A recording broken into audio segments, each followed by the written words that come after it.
In the thick heart of the old forest, where the trees whispered secrets only the wind understood, lay a village named Odiu. It was quiet, peaceful, and beautiful, but unlike other places, Odiu had a law that every soul obeyed without question. Everyone must be indoors and asleep by 6 p.m. No noise. No talking.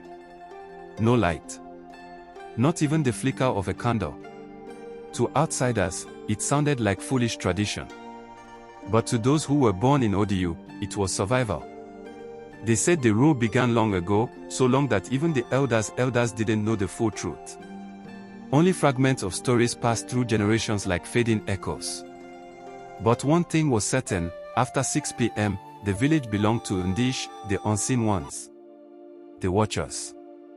The spirits who once ruled the land before man arrived with fire and speech. They were not evil.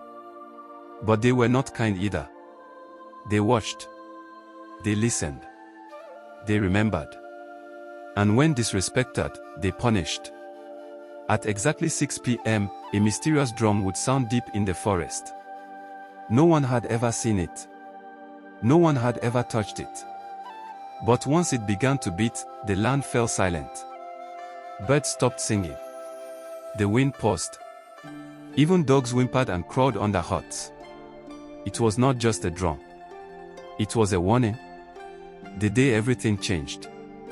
One year during the planting season, a small group of youth returned to Odiu after studying in the city. Among them was Uche, a proud, fast-talking young man who had seen much of the world and believed he had grown beyond village fear. He wore jeans, had a small radio in his bag, and laughed at the mention of the 6 p.m. rule. "You people are too backward," he told his grandmother. "All this is just fear and bush talk. Nothing happens after 6 p.m. It's just darkness and insects." His grandmother, Mama Nena, didn't argue.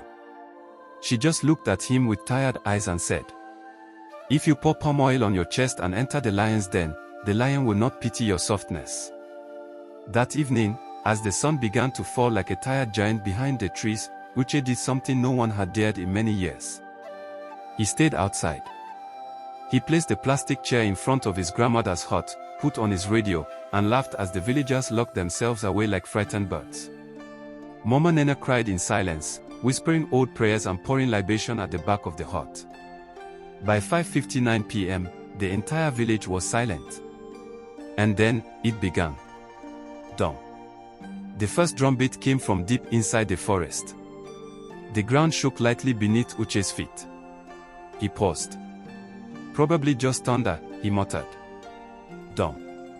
This time it felt like it was closer, closer than sound should travel. Dawn.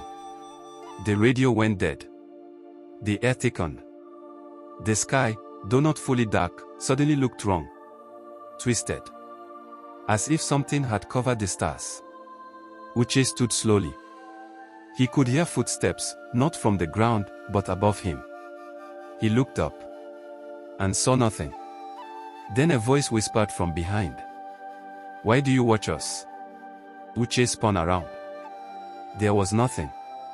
But the voice came again, this time from the side. "You see what you were not meant to see.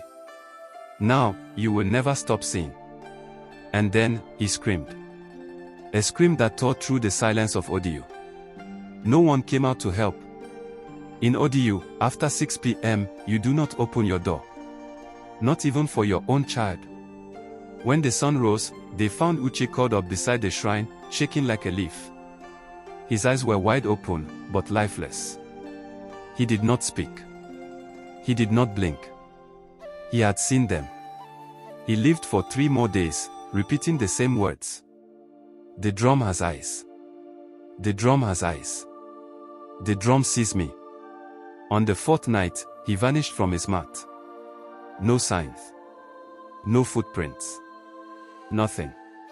Only the smell of blood and cold. Amora's choice. A month later, a girl named Amora, the daughter of the village herbalist, grew curious. Unlike others, she didn't believe Uche was crazy. She believed he had seen something real, something ancient. Amora was different. She could sense things. When people fell sick, she felt it before they knew. When people lied, she saw it in their eyes. Her grandmother once told her, "You have the eyes of Izima, the priestess who once spoke with the forest." One night, Amora crept out of her hut before 6 p.m., hid behind the large Iroko tree near the river, and waited.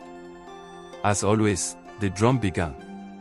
But this time, it wasn't just a beat.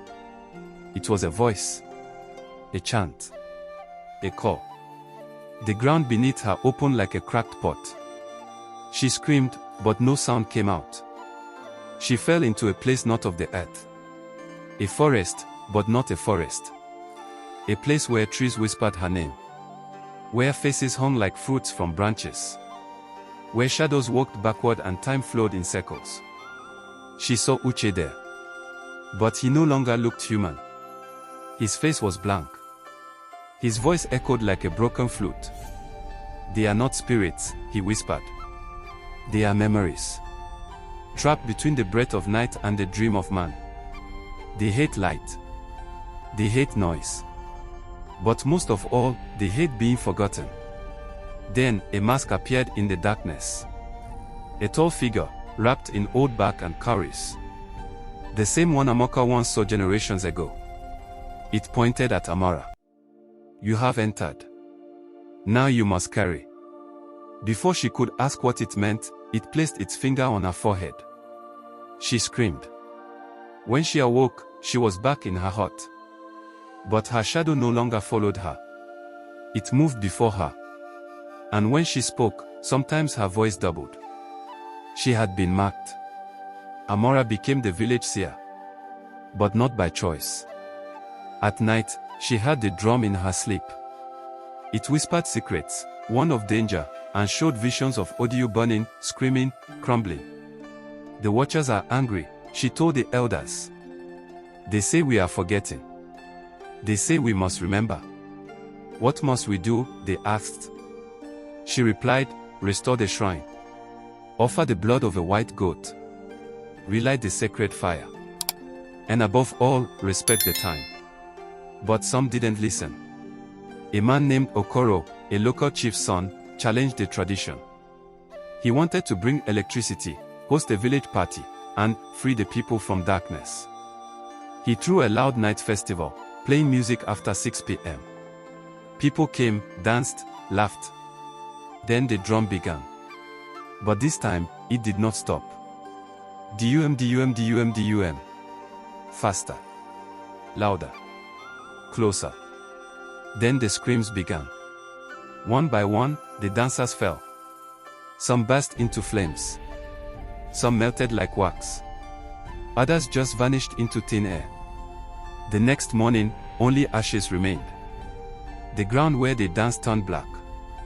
Not even grass grew there again. They called it the Night of Screaming Feet. From that day, no one questioned the curfew again. Today, Odio still stands. It has phones. It has roads. But after 6 p.m., no one calls. No one drives. No one speaks. Children grow up knowing to fear the drum.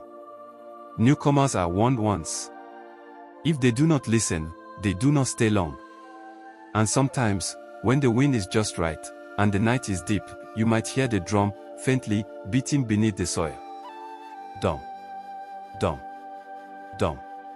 If you hear it, do not look outside. Do not whisper. Do not even breathe loud. Because the watchers are always listening. And the drum never forgets.